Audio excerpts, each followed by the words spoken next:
आज हम आपके लिए ख़ास प्रोग्राम लेके आए। एक ऐसा प्रोग्राम जिसमें ख़बरियत तो है ही, लेकिन वो एक बराह रास्त अवामी मफाद का प्रोग्राम है।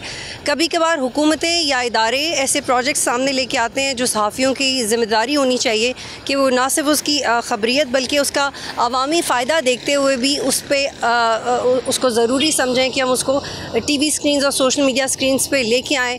और आज इसी तरह का प्रोजेक्ट पाकिस्तान का पहला intercity electric bus project launch हो रहा है। लाहौर से सियालकोट में ऑलरेडी ये बसेस मूव कर रही हैं और ये प्रोजेक्ट पाकिस्तान के लिए, लाहौर के लिए, पंजाब के लिए इसलिए इम्पॉर्टेंट है क्योंकि लाहौर शहर पिछले 2-3 सालों से दुनिया के मोस्ट पोल्यूटेड ऐसे शहर जहाँ पे गंदगी, फ़िज़ाई आलूदगी बहुत ज़्यादा है, ऐसे शहरों में लाहौर का शुमार हो रहा था और जिसकी वजह से लोगों को मुख्तलिफ़ बीमारियाँ हो रही थी। ख़ास तौर पे सांस की और स्मॉग का मसला एक ऐसा मसला था जो कि हम ऑलमोस्ट उसको हैंडल नहीं कर पा रहे थे बेतहाशा मुख्तलिफ़ ज़राए इस्तेमाल करने के बावजूद। और इस प्रोजेक्ट के लॉन्च होने के बाद सबसे बड़ा फ़ायदा तो आवाम को ये होगा कि उन्हें वक्त के साथ साथ एक साफ़ फ़िज़ा मिलेगी, सांस लेने के लिए सांस की बीमारियां कम होंगी। बच्चों को बहुत इफ़ेक्ट कर रही थी लाहौर में ख़ास तौर पे एयर पोल्यूशन। और इसके साथ साथ जो दूसरा बड़ा फ़ायदा ये होगा कि एक सस्टेनेबल ट्रांसपोर्ट सिस्टम, एक ऐसा ट्रांसपोर्ट सिस्टम जो कि आवाम को भी कम्फ़र्ट दे और हुकूमत के लिए भी अफोर्डेबल हो, जिसकी मेंटेनेंस कम हो। क्योंकि बज़ाहिर कुछ ऐसी बसें या कुछ ऐसी व्हीकल्स होती हैं जिनकी कॉस्ट तो कम होती है लेकिन उनकी मेंटेनेंस पे समटाइम्स उनकी कॉस्ट से ज़्यादा पैसे लग जाते हैं। तो इलेक्ट्रिक बसेस की वन ऑफ द फीचर्स ये है कि इसकी जो मेंटेनेंस है उसकी कॉस्ट बहुत कम है क्योंकि इसमें रेगुलर मैनुअल सिस्टम नहीं है ड्राइविंग करने के लिए, इसमें गियर्स नहीं है, इसमें क्लचेस नहीं है, ये बैटरी सिस्टम पे चलती है। और जो रिसेंटली हुकूमत ने इलेक्ट्रिसिटी कम की है, सब्सिडाइज्ड करके दी है चार्जिंग पॉइंट्स के लिए मुख्तलिफ़ कंपनीज़ को, ये एक बहुत इनकरेजिंग इकदाम है जिसकी वजह से पाकिस्तान में एक क्लीनर, एक साफ़ माहौल होगा ट्रांसपोर्ट के लिए। और ये सिर्फ बसों तक महदूद नहीं रहना चाहिए, इसमें कार्स, इवन रिक्शे या बाकी ट्रांसपोर्टेशन के ज़रिए भी आने चाहिए।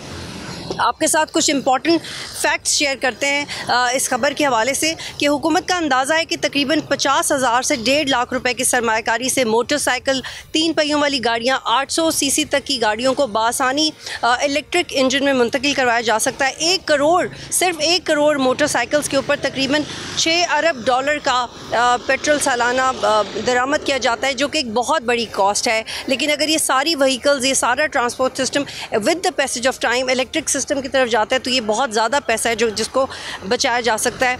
और अगर रिक्शे और बाकी छोटी बड़ी गाड़ियाँ भी with the passage of time बसों के साथ साथ आए तो इससे जो किराए हैं उसमें भी वाज़ेह कमी होगी। और एक यहाँ पे एक फैक्ट कोट करना बहुत ज़रूरी है कि चूँकि दुनिया का 60% ट्रांसपोर्ट सिस्टम ऑयल पे डिपेंडेंट है और उस ऑयल पे डिपेंडेंट होने की वजह से जब इंटरनेशनली प्राइसेस ऑयल की ऊपर और नीचे जाती हैं तो वो डायरेक्टली हमें इफ़ेक्ट करती हैं डीज़ल और पेट्रोल ख़रीदने में।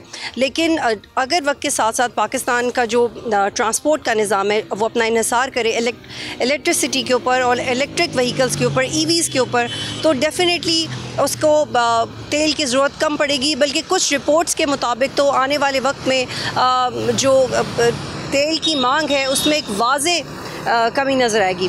यहाँ पे ये भी बताना ज़रूरी है कि हुकूमत ने नई ईवी चार्जिंग इंफ्रास्ट्रक्चर पॉलिसी के तहत 2 और 3 व्हील गाड़ियों के लिए 55 मैन्युफैक्चरर्स की लाइसेंस जारी कर दिए, जबकि 4 व्हीलर गाड़ियों के असम्बली के लिए 2 लाइसेंस भी जारी किए गए हैं। इससे आप अंदाज़ा लगा सकते हैं कि जो मैन्युफैक्चरर्स हैं उनके लिए भी एटमॉस्फेयर बड़ा इंकरेजिंग है कि वो इसमें इन्वेस्ट करें क्योंकि ये माहौल अब इलेक्ट्रिक व्हीकल्स के लिए पाकिस्तान में बहुत साजगार बनता जा रहा है। नई ईवी पॉलिसी के तहत मुफ्त रजिस्ट्रेशन, सालाना टोकन फ़ीस और टोटल टैक्स से इस्तिस्ना की पेशकश की गई है। तवक्को यह है कि इन इक़दामात से 2030 तक तेल के दरामद में कमी के ज़रिए $3 अरब की मुमकिन बचत होगी। और रीसेंट फिगर्स के मुताबिक 50% सब्सिडी दी गई है इलेक्ट्रिक व्हीकल्स को। और मुल्क में पेट्रोल और दूसरे ईंधन पर इन्हिसार कम होने की वजह से भारी ज़र मुबादला में भी बचत होगी। और ये मैं आपसे ऑलरेडी शेयर कर चुकी हूँ कि जो बीमारियाँ फैल रही है पोल्यूशन की वजह से उसमें भी डेफिनेटली एक कमी आएगी। प्रोग्राम में आगे जाएंगे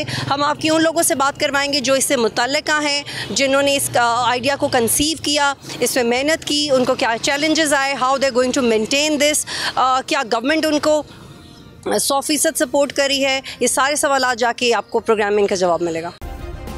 सब्सक्राइब करें और बेल दबाएं ताकि कोई खबर रह न जाए।